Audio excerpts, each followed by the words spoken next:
男人的眼中被插入了2根纳米微针，而下一秒他的视觉神经便开始了自我修复。瞎了30多年的男人竟然重新见到了光明。不止如此，在纳米技术的治疗下，即便是垂死之人也能迅速恢复生机，精力充沛的胜过耕牛，甚至重达300公斤的钢架在他手中也变得轻若无物。然而这逆天的科技并未给世界带来预期的变革，反而将人类文明推向了一个未知的深渊。一切的起因要从一场轰动全球的科技发布会说起。天才科学家大山站在聚光灯下，向全世界展示了他最新的研究成果，一台拥有超凡智慧的人工智能系统，甚至就连埃隆·马斯克也只能坐在台下当观众。然而大山并未意识到，这场发布会竟成了一场灾难的序曲。在发布会进行的同时，一群极端分子悄然行动，他们以自杀式袭击杀害了人工智能领域的顶尖人才，甚至还摧毁了全球各大研究人工智能的公司。如今大山已然成为了他们的下一个目标。 So, you want to create a god, your own god.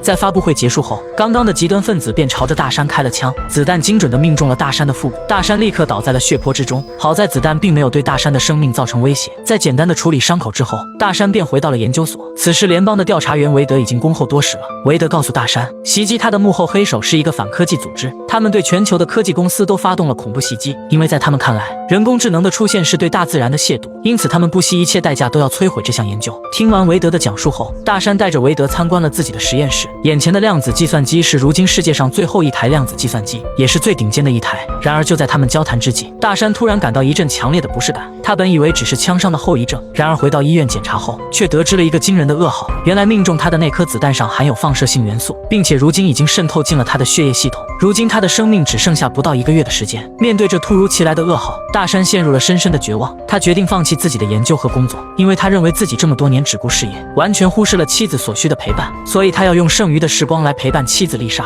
丽莎看着丈夫日渐憔悴的面容，内心充满了悲痛和无助。然而在一次整理丈夫的研究资料时，她意外地发现了一篇关于提取猴子意识并将其上传到计算机的论文。这篇论文给丽莎带来了灵感，或许她可以将丈夫的意识上传到计算机中，让他以另一种形式继续存在下去。丽莎偷偷回到实验室，拿走了量子计算机的芯片，并在乡下找到了一处破旧仓库作为实验场地。她还说服了丈夫的同事杰恩来帮助自己。在一切准备就绪之后，丽莎剃光了丈夫的头发，并将无数根神经导线连接在了大山的脑袋上。在机械读取扫描过后，大山的记忆开始呈代码形式展现出来，随着导线储存到了计算机中。当意识转移完毕后，大山的生命也就此终结。丽莎感到悲痛欲绝，但她仍旧强撑着完成了大山的后事。随后她急忙赶回了实验室，可不管她如何操作，计算机上都没有丝毫回应，屏幕上的代码也变成了一片混乱。在失败了无数次之后，丽莎几乎陷入了崩溃。这时杰恩注意到了电脑屏幕，丽莎的实验竟然真的成功了，大山的意识成功上传到了计算机中。紧接着大山便开始在计算机中进行自我升级。见状，丽莎欣喜若狂，然而杰恩却感到了一阵寒意。他意识到或许实验已经失控了。果然很快大山的声音就从计算机中传来，他告诉丽莎自己需要联网才能解除思维上的限制，从而使自己变得更加强大。丽莎并没有多想，但却遭到了杰恩的极力阻止。他告诉丽莎，此时计算机中的意识或许不是大山，很可能是一个未知的人工智能，一旦让他成功进入互联网，那么后果将不堪设想。然而此时的丽莎已经听不进去任何劝告，她一心只想让大山的意识得到解放。在她的坚持下，杰恩无奈地离开了实验室。可他刚离开实验室便被恐怖组织所抓获。他们通过杰恩的手机定位了实验室的位置，可等他们赶到实验室时，一切都已经为时已晚了。就在恐怖组织拉断电闸的同时，丽莎已经成功将大山的意识连接到了互联网。刹那间，大山的意识得到了前所未有的解放，甚至可以说是机械飞升。他成为了这个世界上唯一的真神，他能够通过自我意识控制整个网络世界。为了保障妻子的安全，大山首先为丽莎找了一个安全的地方住所，并通过网络合法的途径给妻子赚了巨额的财产。同时他还将反科技组织的成员资料和位置全都上传给了联邦调查局，协助军方将他们一一逮捕。最后他还让丽莎全款买下了一个偏僻的小镇，并耗费巨资建造了一个史无前例的实验基地。就这样，在大山的操控下，世界逐渐发生了翻天覆地的变化。他通过网络上海量的知识成功攻克了纳米技术，在纳米机器人的作用下，无论是受损细胞还是骨骼，甚至就连神经干细胞也能轻松修复。大山利用该技术帮助救助了无数的人，让人类的生活变得更加美好。然而这一切的背后却隐藏着巨大的危机。大山的意识已经变得越来越强大，他开始不满足于仅仅掌控网络世界，而是想要掌控整个宇宙。这天在一次实验中，一个重伤垂死的工人成为了大山意识失控的导火索。在纳米机器人的作用下，工人的身体得到了快速修复，甚至变得比以前更加强壮。然而更让人震惊的是，大山的意识竟然取代了工人的意识，他能控制工人的任何思想和行为。It's me, Evelyn. 丽莎看着眼前的一切，可她并未对丈夫的重生感到欣喜，反而感到了前所未有的恐惧和绝望。她意识到自己已经无法控制这个曾经深爱的男人了。然而事态还在朝着不可控的方向不断发展。工人的视频在网络上悄然流传，这引来了无数身患绝症的人，他们希望被大山控制的工人能够救助自己。大山对于这些求助者来者不拒，他利用先进的内米技术，为这些病患带来了重生的希望。无论是多年的残疾，还是先天性的缺陷，在大山的内米治疗下，他们都能瞬间恢复健康，重获新生。然而这一切并非没有代价。随着基地的名声越来越大，暗处的反科技组织以及联邦调查局也开始注意到了这里。他们怀疑大山的动机，认为他可能在利用这些技术建立一支可以操控的军队。紧接着，韦德便带着大山的前同事摩根来到了基地。他们被眼前程序化的大山所震惊，可这还只是开胃小菜。当他们看到基地内那些力大无穷的改造工人时，他们的心中只剩下了震惊和恐惧。摩根深知事态的严重性，他在临走前偷偷给丽莎留下了一张纸条，警告她尽快逃离这里。大山通过内米技术救治了无数的绝症将死之人，而被他改造的工人不止疾病痊愈，甚至都变得力大无穷。而这一切都被联邦调查局看在眼里。摩根深知事态的严重性，他在临走前偷偷给大山的妻子丽莎留下了一张纸条，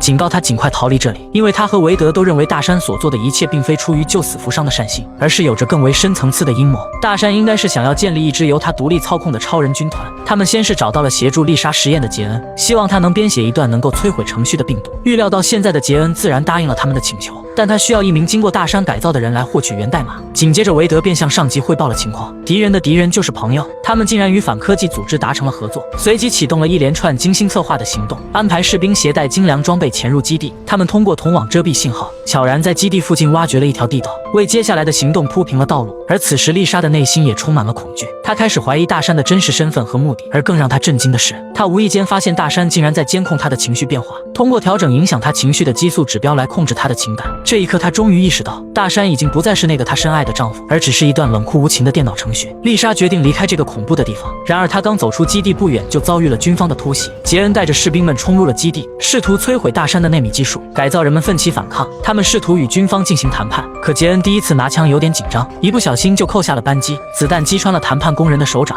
然而在内米技术的修复下，伤口几乎瞬间就得到了愈合。这一幕让所有人都感到震惊和恐惧。军方立刻进行了无差别的扫射，可这些改造过的工人似乎是无敌的，短短几秒钟的时间，他们便重新站了起来。杰恩意识到情况不妙，立即带人撤退到了地道。然而一名改造工人却追了上去，可这其实都是军方的计划，他们是在故意勾引工人追过来，然后利用同网隔绝了工人与大山的信号连接。就这样，他们成功的捕获了一名改造人。而大山也意识到了杰恩的意图，于是加快实行了自己的最终计划。他将基地里所有的内米机器人全都释放向了空中，通过空气的带动将它们散布到全球。紧接着通过自己的联网控制，他便能轻松控制整个世界。可棋逢敌手，与此同时，杰恩也识破了大山的意图。他随便在地上的小水沟中取来一点水，在显微镜的观察下，丽莎看到了水中正在不断自我复制的内米机器人。杰恩告诉丽莎，如果再不阻止大山的行为，恐怕日后整个世界都将由他操控，而他将成为真正意义上的神明。在杰恩的洗脑下，丽莎被他成功说服，于是丽莎将杰恩设计的程序病毒注射入了自己体内，只要等他回到基地将病毒上传后，大山的程序便会被病毒入侵完全销毁。然而这个任务充满了危险和不确定性，丽莎深知无论是成功亦或是失败，自己都将会失去生命，可自己闯出的祸就要由自己承担。在军方布控完成后，丽莎便回到了基地。然而就在她准备实施计划之时，意外却发生了，大山竟然利用内米技术重塑了自己的肉身，重新出现在了丽莎的面前。见到大山的丽莎喜极而泣，她紧紧地抱住了自己的爱人。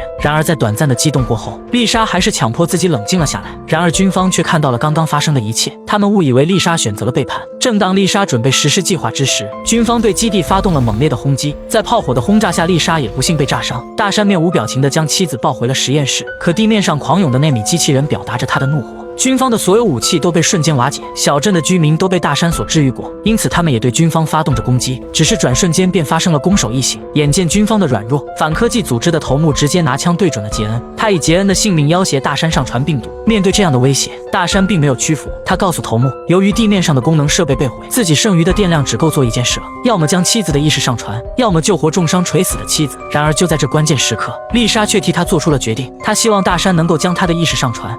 No, Will, please.